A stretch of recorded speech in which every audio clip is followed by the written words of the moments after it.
Welcome back to the second day of Streaming Media East 2018. I'm Tim Siglin, contributing editor with Streaming Media and the founding executive director of the not-for-profit Help Me Stream. Today I've got with me Anthony Raffaele. Sorry, Anthony Raffaele. That's what we were just talking about. As we were just talking about the differences in Italian. You're with Technicolor-Postworks? Technicolor-Postworks, yeah. Okay, awesome. And you were on a panel this morning, a keynote panel that actually was really well received. Tell us a little bit about what the panel was about. It was basically sponsored by Netflix, and it was discussing 4K and HDR in the streaming environment, and just as an overall in the creative process at this point, and where it's heading, and the pitfalls, and the creative excitement behind it, and all of those different aspects. So I've done some research recently for a couple of companies in the industry who, as we've asked experts in the industry, do they own a 4K streaming device? The answer is overwhelmingly yes. Then you ask them, how much of your content do you consume in 4K? And the answer is underwhelmingly around 10%. Yeah. So shooting in 4K or 8K on a RED, creating the 4K content, where does Netflix see us sort of at the current state right now in terms of people consuming in 4K? I mean, as far as the content that we're creating it. Everyone is pretty much mastering at this point. You know, there's a huge amount of mastering to 4K. Okay, so most of the shows, it's future-proof. Yeah, and most of the shows that I'm working on, they're Netflix or other providers. Sure. Most of the shows that I'm working on, most of them are pretty much 100% shooting in 4K, and then maybe a small percentage aren't finishing in 4K, but again, they're mastering to 4K and then delivering something else. Okay. So in the old days, the rule of thumb was always you shoot at twice the resolution of what you're going to deliver in. And this sort of seems to be a conundrum in the industry right now that we've got, RED is ostensibly 5 or 6K. Yeah. In reality, it's much closer to 4K. Yeah. Do we run into post-production issues with the fact that we're shooting sort of at the same resolution that we're mastering to, or do you not see that as a problem? I would say that there are pitfalls to that. Once you start resizing and stuff like that, you're now pushing in on a 4K image. Okay.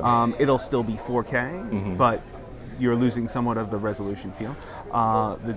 But some people are shooting larger than 4K. They're shooting 8K so that they can master to 4K, and have some wiggle room for resizing and stuff like that. And of course, the problems with 8K is there really aren't standards in the industry yet for that. No, for shooting it. Is most of what's being shot in 4K being shot at 444, 10-bit HDR? Or yeah, I would say. Well, not it is 444. Not necessarily. Usually log capture. Okay. So yeah, you have the HDR ability. I don't know a lot of people who are shooting linearized footage. Yeah, true. But because again, it all comes back to future-proofing and making sure that you have the detail and the fidelity at the end of the day. Precisely, and that's obviously the benefit of 444 as opposed to 422. For sure. Especially for post-production like that. So what are some of the trends that you see with the productions you're working on in terms of the way that they're delivered to cable or OTT or traditional broadcast? Do you feel like the shift is here now toward OTT, or that we've still got a couple of years where we're going to be living in this it's middle world? Yeah, I think the adaptation of where we're headed is down the road. I think right now we're just kind of staging ourselves for that spot. Okay. I think as more people buy HDR monitors and 4K people have 4K monitors, but the next big shift will be HDR 4K monitors, and that's where I think people really see the bang for their buck when they buy a television that's HDR.